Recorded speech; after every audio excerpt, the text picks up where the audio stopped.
सोलोन कैसे हैं आप सब लोग। स्वागत आप सभी का अनफिल्टर्ड जोन की एक और नई वीडियो में। तो गाइज जितने भी लोग अनफिल्टर्ड जोन यूट्यूब चैनल पर ये वीडियो देख रहे हैं, जितने भी नए व्यूअर हैं, उन सभी के इन्फॉर्मेशन के लिए बता देना चाहता हूं कि मैंने अपनी किया सोनेट ग्रेविटी डीजल मॉडल में जो एक रेगुलर प्रॉब्लम चल रही है डीजल पर्टिकुलर फिल्टर की रीजनरेशन की, उसके रिगार्डिंग मैंने कुछ वीडियोस अपलोड की थी, जिस पर 10 से 15 वीडियोस मैंने अपलोड की थी, जिस पर कई लोगों के सजेशंस भी आए, मैसेजेस आए और कमेंट्स भी आए कि आप इसे 2500-2000 आरपीएम पे खींचिए, ये प्रॉब्लम बहुत नॉर्मल है, काफ़ी गाड़ियों में आती है, कुछ दिक्कत नहीं होगी, आप सॉल्व कीजिए। देखिए भाई, जिसके सर पे पड़ती है ना, उसी को पड़ती है चोट कितनी गहरी है। तो भाई मेरे सर पे पड़ रही है तो मुझे पता है, वरना आपकी गाड़ी में दिक्कत नहीं आई होगी तो नहीं होगी।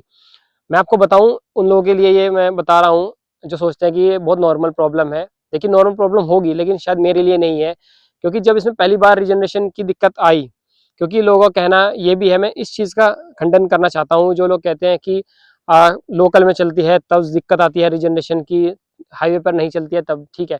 जब पहली बार इसमें रीजनरेशन आया और उसके बाद मैं इसको चंडीगढ़ हाईवे पर लेकर गया, अगर रीजनरेशन तो उस टाइम तो नॉर्मल रीजनरेशन था, तब तक इसमें कोई दिक्कत नहीं थी, नॉर्मल जो सब रीजनरेशन कराते हैं। रीजनरेशन कराने के बाद जब मैं इसमें हाईवे पे लेकर गया, तो हाईवे पे जाने के बाद ही वहां पर 150 किलोमीटर जाने के बाद में जब उधर से वापस आया, चंडीगढ़ से चलने लगा, तब एकदम इसमें वही नोटिफिकेशन आ गई, diesel filter regeneration see owner's manual. अगर हाईवे पर चलने में और लोकल में चलने वाली दिक्कत होती, तो शायद ये हाईवे पे चलने पर ये दिक्कत नहीं आती। अगले दिन ही ये दिक्कत क्यों आई? दूसरी बार मैं रीजनरेशन दोबारा करने गया, उन्होंने दोबारा रीजनरेशन कर दिया। फिर मैं इसको मुजफ्फरनगर हाईवे पे लेके गया, मुजफ्फरनगर पहुंचने से पहले वो नोटिफिकेशन दोबारा आ गई। तीसरी बार मैं लेके गया इसको दिल्ली, दिल्ली जाने से पहले ही, मिनट पहुंचते ही नोटिफिकेशन आ गया। तो अगर ये जो कंपनी बता रही है कि ये लोकल में चलने से होता है, गलत डीजल डलने से हो जाता है, देखो डीजल का भी किसी को कुछ नहीं पता है कि डीजल कहाँ से क्या डलवा रहे हैं, कहीं से अच्छा मिलेगा। दुनिया में आप घूमते हैं कहीं जिंदगी में, एक शहर के पेट्रोल पंप से तो इतना आप तेल नहीं डलवा सकते कि आप दूर घुमाए, कहीं 1000 किलोमीटर अगर आपको जाना तो दूसरा पेट्रोल पंप यूज करना ही पड़ेगा। हमें क्या भरोसा कि उस पेट्रोल पंप में कैसा डीजल मिल रहा है, इसका मतलब हम अपनी गाड़ी खराब कर ले लाखों रुपए की। तो ये भी कोई रीजन नहीं है, और ना लोकल में चलने वाला। अगर मैंने रीजनरेशन करवा के इसको लोकल में चलाया होता, तब मैं मान सकता था कि हाँ, मैंने दोबारा से इसको लोकल में चलाया ज्यादा और फिर ये प्रॉब्लम आ गई तीनों बार हाईवे पर। तो मैं इस चीज को मानने के लिए तो बिल्कुल तैयार नहीं हूँ, क्योंकि तीनों बार हाईवे पर लॉन्ग रूट पर मैं था, तब जाकर ये प्रॉब्लम मुझे फेस करने को मिली।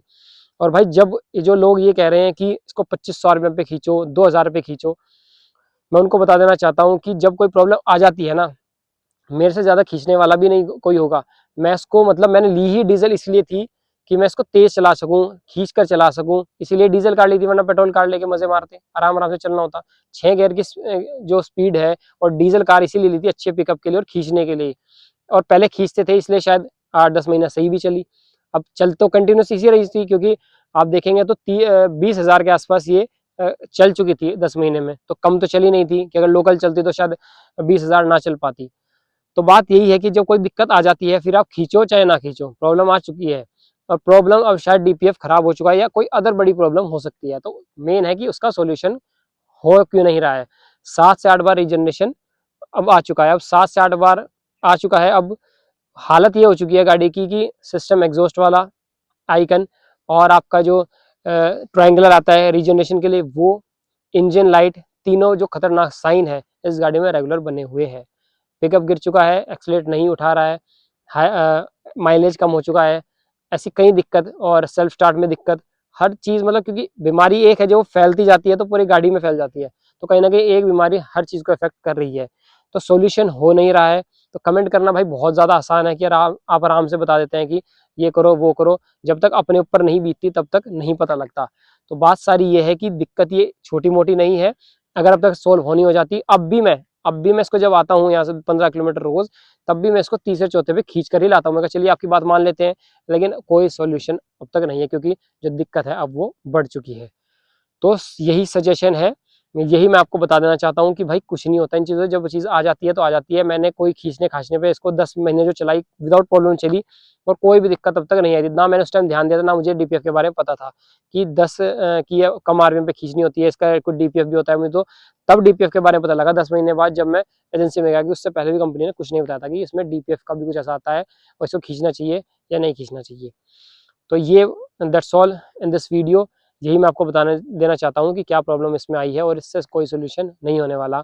अब गाड़ी को बेचने जा रहे हैं अगर सेल करना चाहते हैं कि पेट्रोल गाड़ी ले लेंगे तो इसके जो रेट है बिल्कुल 13-35 की मिली थी और अब ये हो चुकी है इसकी वैल्यू 8 साढ़े 8 की। अब देखो आधा नुकसान गाड़ी का हो चुका है, मतलब 5 से 6 लाख रुपए का नुकसान गाड़ी में अब तक फेस करने को मिलेगा अगर हम इसे बेचते हैं। तो एक तरफ कुआं तो एक तरफ खाई है। तो फिलहाल इस वीडियो में इतना ही, नई इन्फॉर्मेटिव कार से रिलेटेड दोबारा लाता रहूंगा। तब तक के लिए do subscribe unfiltered zone. Thank you so much.